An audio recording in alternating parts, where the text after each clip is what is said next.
నమస్తే అండి. నమస్కారం వినోద్ గారు. సో మీరు లాస్ట్ టైం వచ్చి ఇంటర్వ్యూ ఇచ్చారు. ఏంటి అంటే అజయ్ బాబు గారి మీద నేనే కేసు పెట్టాను. ఎందుకోసం అంటే మతాల మీద దుష్ప్రచారం చేస్తున్నాడు, కొన్ని మతాలను తిడుతున్నాడు, కొన్ని గ్రంథాలని తక్కువ చేసి మాట్లాడుతున్నాడు అని చెప్పేసి మీరు మాట్లాడారు. అవునండి. సో దాని తర్వాత ఆయన ఒక్కరే మాట్లాడుతున్నారా, వేరే ఎవరిని మాట్లాడుతున్నారా అంటే ఇంకా వేరే వాళ్ళు కూడా మాట్లాడుతున్నారు, వాళ్ళ మీద కూడా కేసు పెడతా అని చెప్పేసి లాస్ట్ టైం అన్నారు. బట్ ఇప్పుడు అది ఎక్కడ దాకా వచ్చేసింది ప్రాసెస్? ఇప్పుడు మీరు గత 10 రోజుల నుంచి చూస్తే మీరు కానీ ఎవరైనా కానీ ఫేస్బుక్ కానివ్వండి, ఇన్స్టాగ్రామ్ కానివ్వండి, దేవుళ్ళని తిట్టే పనిగా పెట్టుకున్నోళ్ళు ఇప్పుడు సైలెంట్ అయ్యారు. అదొక మార్పుగా చూస్తారా? లేదు మనం ఇలాగే కొనసాగుదామా, అలాంటిది కావాలా? మనకు తగ్గింది. ఎందుకంటే జరిగాయి మొన్నటి వరకు రీసెంట్ గా మీరు కూడా దాంట్లో జూమ్ లో ఉన్నట్టున్నారు, కొన్ని ఛానల్స్ లో ఉన్నాను. కానీ అక్కడ నేను ఎప్పుడు దేవుళ్ళని వాడుకోలేదు. ఇప్పుడు చాలా మటుకు చూస్తే తగ్గింది. చాలా మటుకు వాళ్ళు ఏం చేస్తున్నారంటే దేవుళ్ళ గురించి కానివ్వండి, దేవుళ్ళ టాపిక్స్ తగ్గించుకున్నారు, గ్రంథాల గురించి టాపిక్స్ తగ్గించుకున్నారు, గుడ్ల గురించి టాపిక్స్ తగ్గించుకుంటున్నారు. నేను ఒకటే చెప్తాను, వాళ్ళకు ఓకే బాధ కలిగింది, ఒకడు కౌంటర్ ఇచ్చాడు, దానికి రీకౌంటర్ గా వాడు పర్సనల్ గా వాడి మీద వేసుకోవాలి. అంతేగాని గుడ్ల మీద చర్చ, గ్రంథాల గురించి, దేవుళ్ళ గురించి, అసలు దేవుళ్ళని ప్రశాంతంగా ఎప్పుడు ఉండనిస్తారా మీరు? అవసరమా మీకు? దేవుడు ఇప్పుడు నీ దేవుని గురించి నువ్వు నీ ప్రార్థనా స్థలంలో ఏమని చెప్పుకో, ఎవరు నిన్ను అడగరు. కానీ ఇతర దేవుళ్ళ గురించి అడిగితేనే మాత్రం ఇలాంటి ఘర్షణ ఖచ్చితంగా అవుతుంది. ఇప్పుడు ఒక రీసెంట్ ఒకటి చూశాను, రాధా మనోహర్ దాస్ గారు, ఆయన కూడా ఏమన్నారు, నేను చెప్పొద్దు ఆ మాట, అసలు చెప్పే మాట కూడా కాదు, విగ్రహం మీద టాయిలెట్ గురించి మాట్లాడు అంటే ఆయన నాకు చుట్టం కాదు. ఆయన కూడా ఖచ్చితంగా బయటికి వచ్చి క్షమాపణ కోరుకోవాల్సిందే ఫస్ట్. దయచేసి రాధా మనోహర్ దాస్ గారు బయటికి వచ్చి క్రైస్తవ సమాజం అందరినీ క్షమాపణ కోరుకోవాల్సిందే. ఎందుకంటే ఆయన దేవుని చుట్టం కాదు, ఇక్కడ దేవుని చుట్టం ఎవరు కాదు. బంధువులు అంటే అందరం బంధువులమే, లేదా అందరం మానవులమే. మానవులుగా బతకండి, అంతేగాని దేవుళ్ళని వాడుకొని, దేవుళ్ళ గ్రంథాలను వాడుకొని, దేవుళ్ళ గుళ్ళని వాడుకొని చిచ్చులు పెట్టే ప్రయత్నం మాత్రం మానుకోవాల్సిందే ప్రతి ఒక్కరు, ఎవరైనా సరే, నేనైనా సరే. ఇప్పుడు నేను చాలా ఇంటర్వ్యూ ఇచ్చానండి, ఎక్కడైనా దేవుళ్ళ గురించి మాట్లాడను. నేను ఒకటే అంట, నీ దేవుని గురించి మీరు ఏమన్నా మాట్లాడుకోండి, పర్లేదు. ఇప్పుడు పరిస్థితి ఎలా వచ్చిందంటే ఇతర దేవుళ్ళ గురించి కూడా మీరు మంచి మాట్లాడకండి, ఎందుకంటే మీరు మంచి మాట్లాడతారు.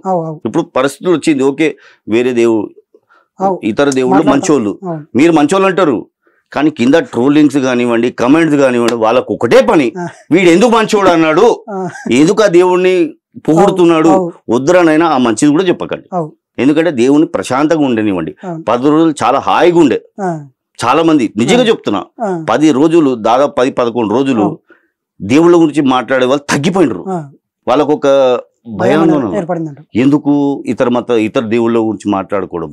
ఇంకొకటి, మత పెద్దలకు లేదా ఈ పాస్టర్ కానివ్వండి, గుళ్ళ పంతులు కానివ్వండి, ఇమాములు కానివ్వండి, మీరు చర్చిల్లో కానీ, గుళ్ళో కానీ, ప్రార్థనా స్థలాల్లో కానీ, మసీదులో కానీ మీరు మీ ఉపన్యాసాలు ఇచ్చుకోండి. స్టూడియోలో ఏం పని వాళ్ళకు? స్టూడియోలో రానివ్వకండి. వచ్చినా కేవలం మీ మతం గురించే మీరు గొప్పగా చెప్పుకోండి, ఇతర మతం గురించి అస్సలు మాట్లాడకండి.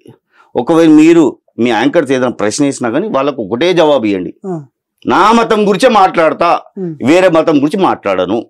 యాంకర్కి ఒకటే జవాబు ఇవ్వండి, లేదండి నేను పలానా మతస్థుని, నా మతం గురించి మాట్లాడతాను, అస్సలు మీరు అడగొద్దు, నేను చెప్పను అనే జవాబు ఇవ్వాలి వాళ్ళు. అది మొదలైన అనుకోండి, దేవుళ్ళు చాలా హాయిగా ఉంటారు. దేవునికి ఏం కావాలి? ఒక మంచి మనిషి కావాలి, ప్రశాంతంగా. దాంతో పాటు ఒక మంచి వ్యక్తిని దూలాడుతున్నాడు, ఆయన గుండెల్లో నిద్రపోవాలని చెప్పి ఏడా ఎవడు పడితే వాడు పొద్దుగా లేవగానే చాలు ఆ మతంలో ఏమవుతుంది, ఈ మతంలో ఏమవుతుంది, అదే కావాలి వీళ్ళకు లొల్లులు. దేవుని ప్రశాంతత ఏడా ఉండదు. చెప్పండి. ఇప్పుడు మీరు గత 10 రోజుల నుంచి భయం ఒక్కొక్కరికి భయం పుట్టింది, ఎవరు మాట్లాడట్లేదు అనేసి అన్నారు కదా, ఎందుకు ఆ భయం పుట్టిందంటే ఏమంటారు? ఎందుకోసం పుట్టింది అంటే మీరు కేసు పెట్టడం వలన ఎట్లా అంటారు? ఏదో ఒకటి ఇప్పుడు ఇది ఒక మార్పు వచ్చింది, నా వల్ల అని కాదు, ఒక చిన్న మార్పు వచ్చింది. ఏదో కొందరు నోరు జారారు, అది కావాల్సుకొని జారారా, లేకపోతే వాళ్ళకు అహంకారమా, లేకపోతే మత పిచ్చా, లేకపోతే మతంలో చిచ్చులు పెట్టే పిచ్చా, ఉంటారు పిచ్చినా కొడుకులు, పిచ్చి పంది కొడుకులు ఉంటారు ఇతర మతం గురించి మాట్లాడేటోళ్ళు. అవసరం లేదురా భయ్, నీ మతం గురించి నువ్వు ఏమన్నా మాట్లాడుకో, కానీ వేరే మతం జోలికి పోవద్దు, అవసరం లేదు నీకు. ఇప్పుడు మీరు అడిగారు చాలా సార్లు పాస్టర్ గారి గురించి, అజయ్ గారి గురించి. ఆయన నాకు తమ్ముడే, ఆయన ఎప్పుడు నేను చిన్నగా మాట్లాడాను, ఎందుకంటే ఆయన ఒక మానవుడిగా అన్ని ఉంటది, కానీ కొన్ని ఉంటది మనం ఏది మాట్లాడుతున్నాము, దేని గురించి మాట్లాడుతున్నాము. ఇప్పుడు ఆయన పాస్టర్ అనేది ఏంది, నువ్వు కేవలం బైబుల్ గురించే బోధించాలి, ఇతర మతంలో ఏముంది అది పాస్టర్ లక్షణాలు కావు. పాస్టర్ అని కాదు, ఈవెన్ పండితులు కూడా, పంతులు కూడా, నువ్వు భగవద్గీత చదివితే కేవలం భగవద్గీత చదువు, బైబుల్ చదివి బైబుల్లో మంచి ఏముంది చెడు ఏముంది నీకెందుకురా, అవసరం లేదు. ఏ మతస్థుడైనా అవసరం లేదు మీకు, వేరే గ్రంథాల గురించి అవసరమే లేదు. మీ మతం గురించి, మీ గ్రంథాల గురించే మీరు బోధించుకోండి, ఆ టైం దానికి పెట్టండి. ఇతర మతాలలో ఏం జరుగుతుంది, ఇతర గ్రంథాల్లో ఏముంది, అందులో పులి స్టాప్ ఉంది, మీకు అనవసరం. చెప్పండి సార్. మీరు కేసు పెట్టారు అజయ్ బాబు గారి మీద, ఆయన ఎప్పుడో మాట్లాడు, అది తీసుకొచ్చి మొన్న కేసు పెట్టారు. మరి అట్లాగే చాలా మంది కూడా వేరే వాళ్ళు కూడా మాట్లాడారు, మరి వాళ్ళ మీద ఎందుకు వాళ్ళ మీద ఫోకస్ చేయలేకపోతున్నారు, వాళ్ళని ఎందుకు ఖండించలేకపోతున్నారు, ఈ విధంగా శిక్షించాలనేసి? సార్ ఇప్పుడు వాళ్ళదే కొన్ని వీడియోలు చూడండి, అప్పుడు తగ్గిండ్రా లేక ఇక పెరిగిండ్రా ఒకసారి చూడండి. మనకు కావాల్సింది అందరి మీద కేసులు కాదు, ఒక మార్పు. ఇప్పుడు ఇదే మాట మీరు ఫస్ట్ లో కూడా చెప్పేస్తే అందరూ అలర్ట్ అవ్వనేమో కదా, మీరు ఆ విధంగా ఫస్ట్ చెప్పకుండా డైరెక్ట్ కేసు పెట్టేసి అన్నారు. అలా దాంతోపాటు మీరు ఇంటర్వ్యూకి వచ్చినప్పుడు అడిగాను, ఈయన ఒక్కరి మీద కేసు పెడుతున్నా, ఇంకా వేరే వాళ్ళ మీద కూడా పెడుతున్నారా, ఫోకస్ చేశారా, నా క్వశ్చన్ కంప్లీట్ చేయండి. సో వేరే వాళ్ళ మీద కేసు పెడుతున్నారా అనేసి అంటే మీరు ఏమన్నారు, అవును పెడుతున్నా, నా దగ్గర ఇంత పెద్ద చిట్టా ఉంది, ఇంత పెద్ద పేర్లు ఉన్నాయి, ఒక్కొక్క పేర్లు బయట తీస్తే ఒక్కొక్కరిని బయట పెడతా అని చెప్పేసి, బట్ అది ఇప్పుడు కనిపించట్లేదు ఏంటి అంటున్నా. సార్ నాకు కావాల్సింది మార్పు, నాకు నీకు కాదు, మనకు కావాల్సింది మార్పు. ఇక్కడ మార్పు ఇప్పటి నుంచి ఒకవేళ లేదు అంటే వాడు ఖచ్చితంగా he has to face the consequences. చెప్తున్నా కదా, దేవుడికి ఎవరు చుట్టం కాదు, దేవుడికి అలాగే నేనెంతనో మీరెంతనో అందరం ఒకటి సమానము, ఏ దేవుడైనా సరే ప్రతి మనిషి సమానమే. అయితే ఆ సమానత్వాన్ని మనం ఏం చేసుకుంటున్నాము, ఇలా మత ఘర్షణ, మతంలో చిచ్చులు, దేవుళ్ళ గురించి వస్తూ మాట్లాడుతూ, అది ఎందుకు తక్కువ చేసి మాట్లాడు, ఎందుకురా ఆ బతికేందుకు, ఆ బతికే బేకార్ బతకది, అది ఎవడైనా సరే. ఇంకొక విషయం, మీరు హిందువా క్రిస్టియనా? ఫస్ట్ నేను ఒక మనిషిని, first, second Indian, third Christian. ఒక క్రిస్టియన్ ఫ్యామిలీలో పుట్టాను, నా ధర్మం నేను పాటించుకుంటా, మీ ధర్మాన్ని ఇతర ధర్మాలను నేను గౌరవిస్తా, అగౌరవ మాత్రం పరచను. ఇంకొకటి, అలాగే ఎవరైనా సరే వేరే ధర్మం, నా ధర్మం అని కాదు, నీ ధర్మాన్ని నువ్వు కీల్చపరిచినా గానీ అడిగే హక్కు ప్రతి ఒక్కరికి, నాది ఒక్కందే కాదు, జోసెఫ్ ఒక్కడే, ప్రతి ఒక్కరికి ఉంది. నాస్తికుడైనా సరే అడగాలి, నాస్తికుడు నోరు మూసుకుంటే వాడిని తప్పవుతుంది. నాస్తికుడు కేవలం ఒక్క కన్ను సిద్ధాంతంతో ఉండదు, రెండు కన్నుల సిద్ధాంతం ఉన్నోడే మా నాస్తికుడు. ప్రకాష్ రాజు ఉన్నాడు వెధవ, ఏం చేస్తాడు వాడు, కేవలం సనాతన టార్గెట్ చేస్తాడు. సనాతనం అంటే ఏంటిది, సనాతన భూమి ఇది, ఈ సనాతన భూమిలో ప్రతి ఒక్కరు సనాతనులే, అక్కడ హిందూ క్రిస్టియన్ కాదు. ఎందుకంటే ఇక్కడ ఏదైతే మనం సాంప్రదాయాలు ఉందో అవన్నీ పాటిస్తాం కాబట్టి ప్రతి మనిషి సనాతనుడే, ప్రకాష్ రాజ్ లాంటి వెధవలతో సహా. వెధవ ఎందుకంటున్నా, ఎందుకంటే వీళ్ళు వన్ సైడ్ అని మాట్లాడుతున్నారు. ఇప్పుడు ఆయన చూసుకోండి, ఎవరు అదే డెంగ్యూ మలేరియాతో పోల్చిండు స్టాలిన్, అలాంటి వెధవలు. వాళ్ళకి ఏంటంటే వాళ్ళకు ఒకటే పని, ఈ దేశాన్ని విడగొడదాము, మతాలుగా విడగొడదాం, దళితుడు భాషతోడు కూడా విడగొట్టి ట్రై చేస్తుండు వాడు. హిందీ నచ్చదంట, కానీ వాళ్ళు చేసేదంతా హిందీలతోటే బిజినెస్ చేస్తారు వాళ్ళు. వాళ్ళ స్కూల్ అంతా కాన్వెంట్ కార్పొరేట్ స్కూల్స్, హిందీ ఉంది కానీ హిందీ నచ్చదు వాళ్ళకు. అంటే వీళ్ళకి భాషలు వద్దు, మతాలు వద్దు, వీళ్ళు ఏదైతే అనుకుంటారో, ఏదైతే సాధిద్దాం అనుకుంటారో వెళ్ళిపోతారు అంతే. అంతే పిచ్చితనం అది. ఇలాంటి డెంగ్యూ మలేరియా అనే దళితులకు ఆల్అౌట్ పెట్టి గెట్ అవుట్ చేయాలి ఫస్ట్. చూపియాలి వాళ్ళకి తడాక. అంతే. సనాతనంతో పెట్టుకున్న ప్రతి విధవకు చూపించాల్సిందే. ఇంకో ఇక్కడ చిన్న క్వశ్చన్ అక్కడ మిగిలిపోయింది ఏంటంటే, మీరు క్రిస్టియన్ అన్నారు, క్రిస్టియన్ ఫ్యామిలీలో పుట్టాను అనేసి అన్నారు. మీరు రాధా మనోహర్ దాస్ గారి దగ్గరికి వెళ్ళేసి బ్లెస్సింగ్ తీసుకున్నారంట. సో ఎందుకు అంటే, ఒక క్రిస్టియానిటీ ఉండి వేరే మత అంటే ఆ పలానా పర్సన్ దగ్గరికి వెళ్ళి ఆయన బ్లెస్సింగ్ తీసుకోవాల్సింది ఏముంది ఇప్పుడు అని మేము చాలా మంది మిమ్మల్ని క్వశ్చన్ చేశారు. ఆ క్వశ్చన్ నేను మిమ్మల్ని అడుగుతున్నా. అది ఏదో 3 years ముందో ఏదో. ఓకే. అప్పుడు ఆయన మాంక్ అనుకున్నాం. మాంక్ అంటే ఏంటిది, హిమాలయాల్లో అది బుద్ధిజంలో ఉంటారు కదా, అలా అనుకున్నా. ఆయన వేషధారం చూసి ఏదో పెద్ద మనిషి అనుకున్నా, కానీ ఇంత దరిద్రంగా మాట్లాడతాడు అనుకోలేదండి. ఇప్పుడు ఆయనకు ఆ లేడీ అఘోరికి తేడా లేదు అన్నట్టు అనిపిస్తుంది. తప్పది. నువ్వు ఒక పెద్ద మనిషి అంటే పెద్ద మనిషిలాగా ఉండాలి. నువ్వు సమాజానికి సేవ చేస్తావు అంటే సమాజంలో నిన్ను ఎవరు కీల్చపరచొద్దు అంటే నువ్వు ప్రతి మతాన్ని గౌరవించకున్నా పర్లేదు, కీల్చపరచొద్దు. నువ్వు ఏ మతాన్ని గౌరవించుకున్నా పర్లేదు, నీ వ్యక్తిగతం. కానీ నువ్వు బయటికి వచ్చి అందరు చప్పట్లు కొట్టేలా గొర్రెలు, ఏంది గొర్రె అంటే ఏంది, తప్పది. మళ్ళీ గొర్రె గుర్తే ఎట్లుంటావు, తప్పు. నువ్వు ఇకపై గొర్రెలు అసలు వేరే మతం గురించి మాట్లాడొద్దు. నీ మతం గురించి నువ్వు మాట్లాడుకో, నీ మతం గురించి నువ్వు చప్పట్లు కొట్టుకో, హాయిగా మేము కూడా వచ్చి కొడతాం. అంతేగాని మీడియా ముందుకు వచ్చినప్పుడు ఒక వేరే మతాన్ని తక్కువ చేయడం కానీ టాపిక్ తీసుకుంటావు. టాపిక్ ఇప్పుడు నువ్వు మత పెద్ద అన్నప్పుడు ఇతర మతం గురించి మాట్లాడేటప్పుడు ఆలోచించాలి. నువ్వు ఎట్లా పడితే అలా నోటి ఏ మాట వస్తే ఆ మాట చెప్తా అంటే కుదరదీడా. ఓకే, అప్పుడు అయిపోయింది. కానీ ఇప్పుడు మాత్రం వేరేగానే ఉంటుంది, ఖచ్చితంగా అవుతుంది. నువ్వు నీ ఏదైతే నీ సిద్ధాంతాన్ని నువ్వు అభిమానిస్తూ నువ్వు ఏ మతాన్ని నమ్ముతావు ఆ మతాన్ని గౌరవించు. ఇంకొకటి నీ టాక్టిక్స్, మాట్లాడే విధానాలు కొంచెం మార్చుకోవాలి. లేదంటే ఖచ్చితంగా నిన్ను సెకండ్ లేడీ అఘోరిగా ఖచ్చితంగా మారుతాను.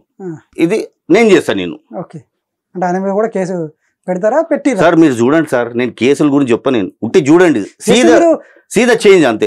ఒక చేంజ్ చూడండి. ఎందుకంటే సార్, ఏ దేవుని గురించి మాట్లాడే విధవలు ఎవడైనా సరే ఖచ్చితంగా వాళ్ళకు గుణపాఠం నేర్పించాల్సింది. నేను ఒక్కనే కాదు, ఇది ప్రతి సమాజంలో భక్తులు భక్తులు రియాక్ట్ కావాలి. భక్తులు వాడు ఏదైతే వాగుతాడో దానికి చప్పట్టు కొట్టాడు కాదు, చెంపదెబ్బ కూడా కొట్టాలి. నేను నా మతంని వినడానికి వచ్చాను, ఇతర మతం గురించి కాదు. ఎవడైనా సరే ఇతర మతం గురించి మాట్లాడితే చప్పట్లు కొట్టేలాగా చెంపదెబ్బ కూడా వాయించే కొట్టాలి, ఖచ్చితంగా కొట్టాలి. ఇతర మతం గురించి తక్కువ చేసి మాట్లాడే వాళ్ళని. మీరు అలాగే ఇంకో లాస్ట్ ఇంటర్వ్యూలో ఏమన్నారంటే, నా ఆయనకు ఒక పెద్ద మనిషి ఉన్నారు, ఆయన ఇదంతా చేపిస్తున్నారు అనేసి అన్నారు. ఆయన పెద్ద ఆయన ఎవరో, చాలా పెద్ద ఆయన, అది చెప్తా నేను. ఇవన్నీ దాపెట్టుకుంటూ పోతుంటే అసలు పోనీయండి. అంటే ఇవన్నీ దాపెట్టుకుంటూ పోతుంటే ఏమనుకుంటారంటే, అరే ఇంత పెద్ద మనిషి ఎవరు, పెద్ద మనిషి తెలిసి నేను కూడా ఇంకా సపోర్ట్ చేస్తా కదా. ఏం సపోర్ట్ చేయకండి ఆయన, నా పని నేను చేసుకుంటా, మీ పని మీరు చేయండి. ఆ పెద్ద మనిషి ఎప్పుడు వస్తాడో అప్పుడు ఆయన ఇష్టం, ఆయన తెచ్చే బాధ్యత నాది, వస్తాడు. అట్లీస్ట్ అంటే వాళ్ళు కూడా ధైర్యం ఉంటుంది కదా. ధైర్యం అవసరం లేదు, మీరు మంచిగా చేయండి. మీరు కమెంట్లలో కొంచెం ఆలోచించి పెట్టండి. నన్ను వేసుకున్నా పర్లేదు, నన్ను వ్యక్తిగతంగా మీ ఇష్టం అది. ఎందుకంటే మీకు స్వేచ్ఛ ఉంది, మీరు యువర్ లిబరల్ పీపుల్, మీకు అన్ని హక్కులు ఉంది. కానీ దేవుళ్ళని దేకండి అంతే చాలు. దేవుళ్ళు కానీ, గుళ్ళు కానీ, మతాలు కానీ, గ్రంథాలు కానీ వీటిలో లేకుండా నన్ను వ్యక్తిగతంగా ఎంతమంది ఎట్లా పడితే అట్లా చేసుకుంటే పర్లేదు. ఎందుకంటే అది మీ ఇష్టం, అది మీ చాయిస్. అంటే ఇప్పుడు మీరు ఆయన ఉన్నారనేసి ముందుకు వచ్చిరా, లేకుంటే మీ అంతా మీరు ముందుకు వచ్చాక ఆయన సపోర్ట్ ఇచ్చారా? అంటే రెండు.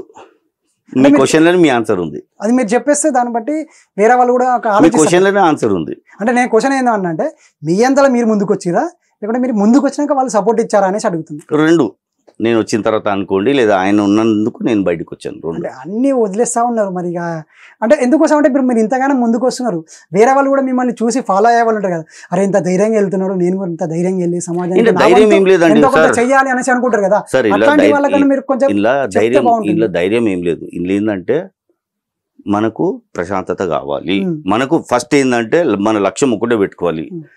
దేవుళ్ళ గురించి వెక్కరించు వ్యక్తీకరించడం, తక్కువ చేసి మాట్లాడడం. తక్కువ చేసి మాట్లాడే వాళ్ళని ప్రతి మనిషి ఖండించాల్సిందే. అవును. ఏ దేవుళ్ళైనా సరే ఉమ్, ఇతర దేవుడి నుంచి మాట్లాడితే చప్పట్లు కొట్టద్దు, చంపదెబ్బ వాయించాలి. ఉమ్. ఆ రోజు బయటికి రావాలి. అప్పుడు ఖచ్చితంగా ఆ మనిషి బయటకు వచ్చి నేను పరిచయం చేపిస్తాను. అంటే ఆయన ఇప్పుడు ఒక సార్ రాజకీయ వద్దు, ఆయన గురించి సరే, ఒక్క వదిలేసి నిమిషం అండి, మాకు ఏదో ఒక చిన్న హింట్ అని ఇస్తే దాన్ని బట్టి వేరే ఊళ్ళు కూడా కొంచెం ధైర్యం ఇంట్లో వస్తుంది. వద్దు, మీరు అంటే డైరెక్ట్ సరే, మేము అడుగుతున్నాం నార్మల్ గా, ఆయన ఒక రాజకీయ నాయకుడు, ఇప్పుడు- పొలిటికల్ లీడరా, ఇప్పుడు సరే, ఒకటి చెప్తాను. బిజినెస్ మ్యానా, లేకుంటే ఎవరు అతను? టీజర్ ఎప్పుడు రిలీజ్ చేస్తారు? మరి మీరు ఇవన్నీ కూడా టీజర్ ఎప్పుడు రిలీజ్ just చేస్తారు? ఇదన్నా చెప్పండి ముందు మాకు. ముందు మొత్తం చూపించి మాకు టీజర్ ఇది రిలీజ్ ఒక్కటన్నా చేయాలి కదా. చెప్పండి. అంటే ఒక పొలిటికల్ లీడరా, లేకుంటే బిజినెస్ మ్యానా ఆయన? నేనేం చెప్పొద్దు సార్. పోనీ మన- టీజర్ పోనీ మన దేశమా? టీజర్లో చూడండి. పోనీ మన దేశమా, బయట దేశమా? మన దేశం మన దేశమేనా, మన రాష్ట్రమేనా? టీజర్ టీజర్ అరే, మన దేశం అన్నారు కదా ఇక్కడ. మీరు చూడండి సార్, టీజర్ లో చూడండి, ఆ. తెలిసిపోతుంది. పోనీ ఆయన ఎంతమందికి ఎప్పుడన్నా కెమెరా ముందుకు వచ్చాడా? మీరు చూడండి సార్, కెమెరా కాదు, ఆ. ఆయన వస్తే అది వేరేలాగా ఉంటది, చూడండి. అసలు చెప్పనంటారు. వద్దు, అది క్లైమాక్స్ లాగానే ఉండనియండి. అంటే ఎప్పుడు రివీల్ చేద్దాం అనేసి అనుకుంటున్నాను. చూడండి, ఒక మంచి మార్పు వచ్చిన తర్వాత ఆయనే వస్తారు. నేనే చేయించాను బాబు అని చెప్పి ఆయన వస్తారు. మనకు మంచి కావాలా, ఆయన కావాలా? అంటే ఇప్పుడు ఒక్క నిమిషం, మనకు మంచి కావాలా, ఆయన కావాలా? ఒక్క నిమిషం, ఓకే సార్, కరెక్ట్ క్వశ్చన్. నేను ఏమంటా అంటే మనకు మంచి కావాలి, ఆయన కూడా కావాలి. ఆయన వచ్చినప్పుడు ఏమైతే ఆయనతో అవసరం లేదు. ఆయన చేసే మంచి పనులే చాలు, ఆయన చేపించే మంచి పనులే చాలు మనకు. ఆయన చూసి కూడా ఇంకో ఇద్దరు ముగ్గురు తయారవుతారు కదా ఆయన లాగా చాలా మంది. ఖచ్చితంగా అవుతారు, అట్లా ఖచ్చితంగా అవుతారు. ప్రతి ఇంట్లో మొబైల్ ఫోన్ ఉంటుంది, ప్రతి మనిషి దగ్గర మొబైల్ ఫోన్ ఉంటుంది, ప్రతి ఇంట్లో పిల్లలు కూడా ఉంటారు. ఇప్పుడు ఒకప్పుడు మేము బ్లూ ఫిల్మ్ చూడాలంటే థియేటర్ వెళ్ళి చూసేవాళ్ళం. అలాంటిది ఇప్పుడు అడల్ట్ మూవీ కూడా యూఏఎన్ ఇస్తారు. అంటే వయసు పరిమితి. ఫోన్లకు ఎందుకు పెడతలేరు? ఇప్పుడు మనం ఫేస్బుక్ ఓపెన్ చేయగానే ఏమొస్తుంది? బూతులు వస్తుంది. ఎంత దళిద్రంగా వస్తుంది. దాని గురించి ఎవడైనా వాగుతాడా? లేదు, సైలెంట్గా ఉంటారు, పిల్లల చేతులు ఇచ్చేస్తారు. కానీ వాళ్ళు ఏం చూస్తారు? ఓపెన్ చేయగానే అవే అడ్డమైన బట్టలు వేసుకొని, చిన్న బట్టలు వేసుకొని, అక్కడ కెమెరా పెట్టి డాన్సులు, రీల్స్ గురించి డాన్స్ చేసే ఆడపిల్లలు, మన ఆడపిల్లలు. ఇప్పుడు నా ఆడపిల్ల చేస్తే వేరే ఆడపిల్ల ఖరాబ్ అవుతుంది, వేరే ఆడపిల్ల చేస్తే నా పిల్ల ఖరాబ్ అవుతుంది. అదేమన్నా ఆలోచిస్తుండ్రా? లేదు, కేవలం బిజీ షెడ్యూల్. ఇలాంటి వాళ్ళని ఏం చేయాలంటే, ఇప్పుడు సపోజ్ ఒక ఆడపిల్ల రీల్ చేస్తుంది, చిన్న బట్టలు వేసుకొని రీల్ చేస్తుంది, పక్కింటి వాడు ఫస్ట్ చర్య తీసుకోవాలి. ఎందుకంటే వాళ్ళు ఎవరు మనకు ఖచ్చితంగా చేయాల్సిందే. ఖచ్చితంగా పక్కింటి వాడు ఫస్ట్. ఓకే, వాళ్ళ ధైర్యం లేదు, ఇలాంటి మార్కెట్లో తెచ్చిపెట్టు, మేము చూసుకుంటాం.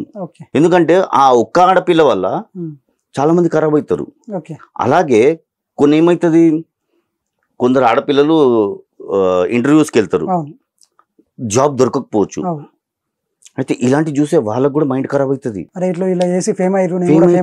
నేను కూడా అదే అవుతా, వద్దు నాయనా, ఇలాంటిది వద్దు, ఈ కల్చర్ వద్దు మనకు. అయితే ఇలాంటి వాళ్ళకు మనము యూఏ సర్టిఫికేషన్ మన ఫోన్లో వచ్చేలాగా కానీ, లేకపోతే ఇది చేసే వాళ్ళని మనకు ఖండిస్తే అసలు అవసరమే ఉండదు మనకు. అంతెందుకండి, కొన్ని చూస్తే చాలా బాధ అనిపిస్తుంది. ఏమో పాలు తాగేది ఫోన్లో పెడతారా మీరు? చిన్న పిల్లలు పాలు తాగేది ఒకప్పుడు మూసుకొని తాగేవాళ్ళు, దాచిపెట్టుకొని తాగేవాళ్ళు, ఇప్పుడు ఓపెన్ గా భర్తలే పెడుతుండ్రండి. ఓపెన్ గా భర్తలే, భార్య ఫోటోలు, భార్య వీడియోలు, బస్సులో ఎక్కడ పడితే అక్కడ ముద్దిచ్చుకునేది. ఇంట్లో బెడ్రూమ్ లీలంతా ఫోన్ లో పెడుతుండాడు, బజార్లో పెడతారు, ఫోన్ లో కూడా కాదు. ఇలాంటి వాళ్ళని ఖండించాలంటే పక్కింటోడే ఫస్ట్. వాని బయటికి లాగాలని ఓకే, వాని భయం ఉండొచ్చు, కానీ ధైర్యం చేయి. ఖచ్చితంగా వాడు పక్కింటోడే. ఇప్పుడు నేనున్నా, మీరున్నారు, సార్ ఉన్నారు, తెచ్చియండి. ఖచ్చితంగా వాళ్ళని బుద్ధి చెప్పాల్సిందే. ఎందుకంటే వాడిని చూసి ప్రతి ఒక్కరు ఏం చేస్తాడు, వాడు పని చేయడు. వాడు అనుకుంటాడు, సరే నేను లేసేస్తా, నాకు మంత్లీ వద్దు.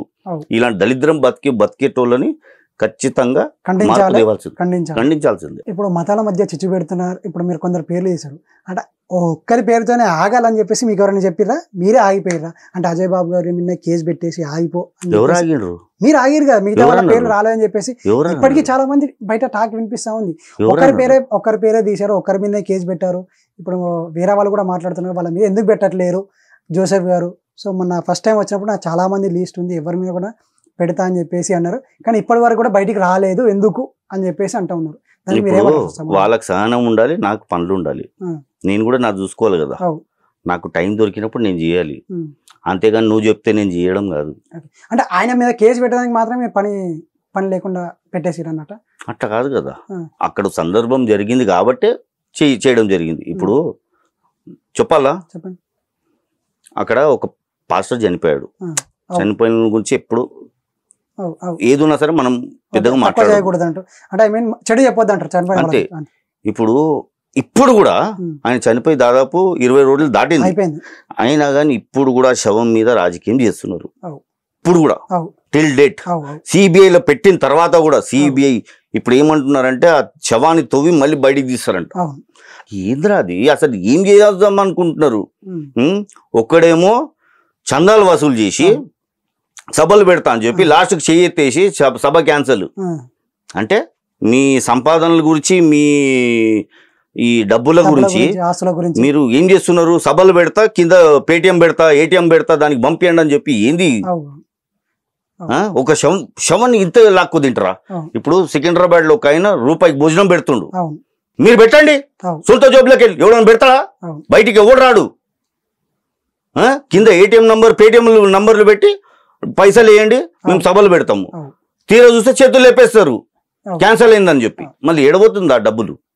అంటే వీటి గురించి మీరు బయటికి వాడుకోవడం జరుగుతున్నట్టుంది కానీ వాళ్ళ ఇంట్లో వాళ్ళకే వాడుకోవడం జరుగుతున్నట్టుంది. అంతే. అది ఎట్లా పోనీయండి, మీకు ఎందుకు ఆ శవం గురించి డబ్బులు ఎందుకు? అవు, అవు.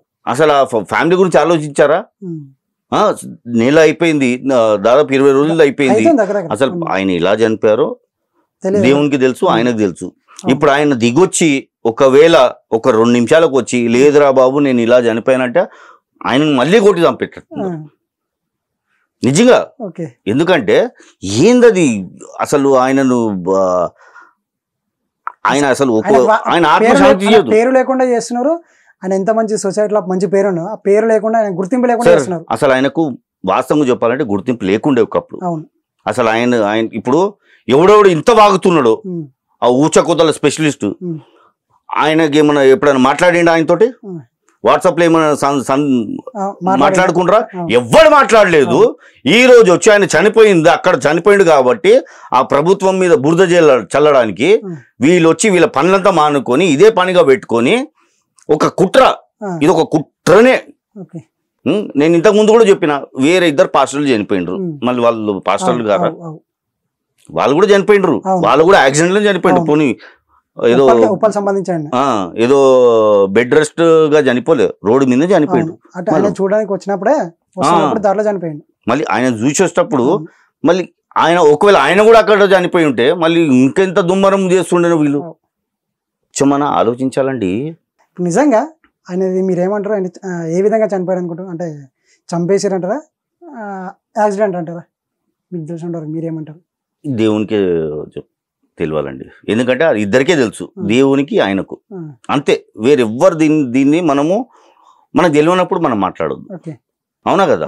ఇప్పుడు మీరే చెప్పండి, పోనీ నేను కాదు, మీరే చెప్పండి ఏముంటదని చెప్పి. నాకు తెలియకనే కదా. నాకు కూడా తెలియదు, నాకు తెలియదు, నీకు తెలియదు, అజయ్ బాబు తెలియదు, కే పాలకు అసలు తెలియదు. ఎందుకంటే ఆయనకు ఆ పాస్టర్ గారి తల్లిదండ్రులు ఎవరని తెలియదు. కానీ బయటకు వచ్చి నేను సిబిఐ ఎంక్వైరీ పెడతా, నేను వాళ్ళని తవ్వి నేను మళ్ళీ రీపోస్ట్ మాడు. ఎందుకురా ఈ పిచ్చి నాటకాలు? అన్ని పిచ్చి వాగుళ్లే వీళ్ళది. అంటే గుర్తింపు రావాలని జనాల మధ్య ఉన్న అన్నట్టుగా కుట్ర, కేవలం కుట్రనే వీళ్ళకు. అసలు ప్రార్థన అంటే ఏముండాలి? ప్రార్థన చేసిండ్రు చాలా మంది, నిజంగానే చాలా ప్రార్థన చేసిండ్రు. రిపోర్ట్ రావాలి, రిపోర్ట్ వచ్చింది. మళ్ళీ ఇప్పుడు ఎవరు తప్పు చేసినట్టు? మళ్ళీ ప్రార్థన చేసిండ్రు, రిపోర్ట్ రావాలని చెప్పి రిపోర్ట్ వచ్చింది కదా, లేట్ అయింది అయినా కానీ వచ్చింది రిపోర్ట్. అది కూడా తప్ప అంటే మళ్ళీ ఇప్పుడు ఏం చేయాలి? ఆ రిపోర్ట్ కూడా తప్ప అంటే అదే చెప్తున్నా కదా, రేపటి రోజు ఆ ప్రవీణ్ గారే ఆయన ఆత్మ వచ్చి లేదు నేను ఇలా చనిపోయానంటే మళ్ళీ ఆ ఆత్మను కూడా వదిలేటట్టు లేరు వీళ్ళు. ఎందుకు వచ్చినవరా బాబు అని చెప్పి ఆయన కూడా ఇది చేస్తారు వీళ్ళు ఖచ్చితంగా. ఎందుకంటే వీళ్ళకి కావాల్సింది రిపోర్ట్ వేరేగా, వీళ్ళ మనసులో ఏది ఉందో అలాంటి రిపోర్ట్ కావాలి, అది దొరకదు. ఎందుకంటే వాళ్ళకి ఆ విధంగా ఎందుకు అనుకోవచ్చు.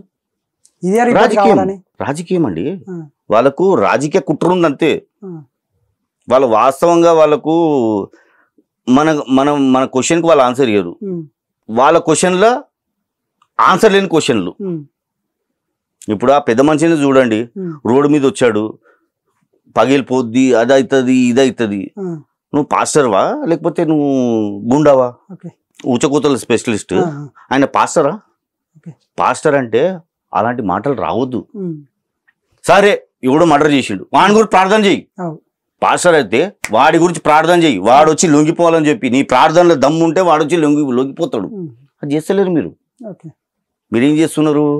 రోడ్ల మీద మీరు రాక ఇంట్లో ఉన్న కుటుంబాలందరినీ బయటికి రప్పించి రోడ్ల మీద రప్పించి మనం ధర్నా చేద్దాము, రాస్తారోకోలు చేద్దాము, మనం అడ్డుకుంటాము, మనం ప్రశ్నిస్తాము, మనం నిలదీస్తాము.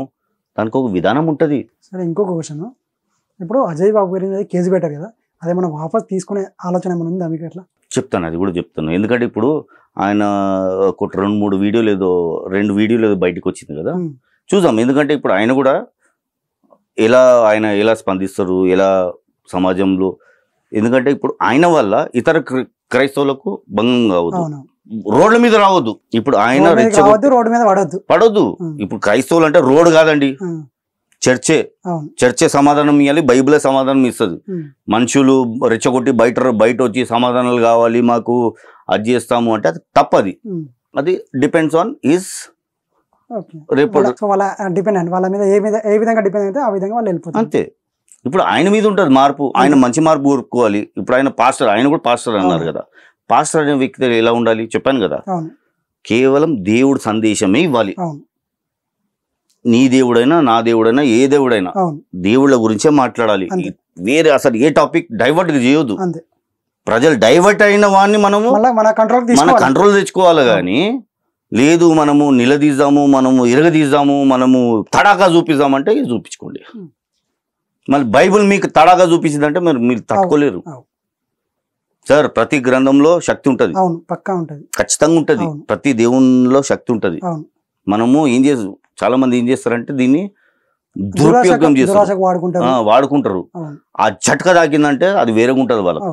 మిమ్మల్ని వేరే వాళ్ళు ఎవరో వెనకాల ఉండి వేరే మత పెద్ద మనిషి నాకు వేరే మతంతో పని లేదండి. మనకు హాయిగా ఉండాలి, పీస్ఫుల్గా ఉండాలి. దేవుళ్ళ జోలికి పోని రోజు మనం ఎప్పుడైతే హాయిగా ఉంటామో చాలు, ఆ రోజు ఖచ్చితంగా ఆయన వస్తాడు. అప్పటి వరకు ఆయన పేరు అనేది బయటికి తీసుకురావాలి, అవసరం లేదు, కొంచెం ఓర్పు. ఇప్పుడు మన అజయ్ బాబు గారి మీద మన ఏది మరియమ్మాతని తిట్టాడు అని చెప్పేసి పెట్టారు కదా, మరి ఆ మరియమ్మనే వేరే వాళ్ళు కూడా దూషించారు కదా, మరి వాళ్ళ మీద మీరు చూడండి సార్. అదే అంటున్నా కదా, ఇప్పుడు మీ స్టూడియో ఎన్ని రోజుల తర్వాత వచ్చిన, ఇప్పుడు నాకు కూడా కొన్ని ఉంటది కదా. చూడండి, మనం చేంజెస్ కావాలి మనకు.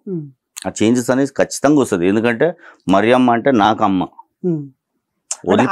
దూషించారు కదా వేరే వాళ్ళు. చూడండి మీరు ఎట్లాంటి ఖచ్చితంగా ఉంటది సార్, ఖచ్చితంగా ఉంటది. ఇక్కడ చెప్పాను కదా, ఎవరైనా సరే దేవుళ్ళకు బంధువు కాదు, బంధువులే ఇలాంటి చెడుగా మాట్లాడతారు.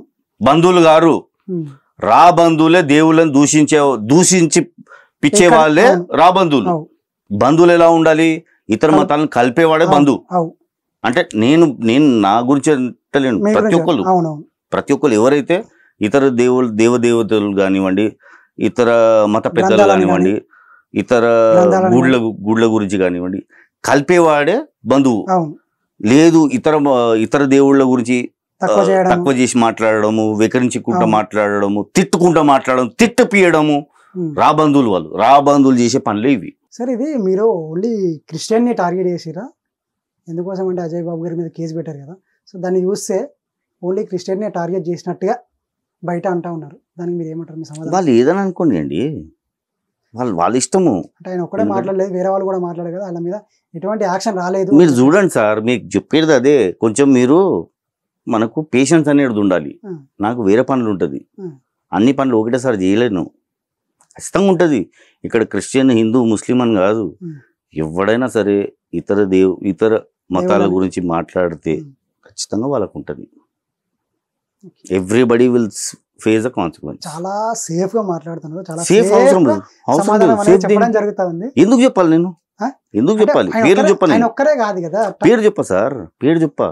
అంటే మీరు చూసిన వాళ్ళకి కూడా చాలా మందికి అర్థమవుతుంది అంటే చాలా సేఫ్ గా మాట్లాడుతున్నారు. సేఫ్ అవసరం లేదు దీనిలో, సేఫ్ ఎందుకు? ఇప్పుడు నేను ముందే పేరు చెప్పేది వాళ్ళ మీరు మీద చూడండి పెడతా, సార్, వీళ్ళ మీద మీరు పెడతా మనకు అని కొంచెం చెప్పేసి అంటా సహనం ఉంటారు. ఉండాలి, ఆ, సహనం ఉండాలి. ఆ సహనం చూడండి, ఓకే. మార్పులు చూడండి అంతే.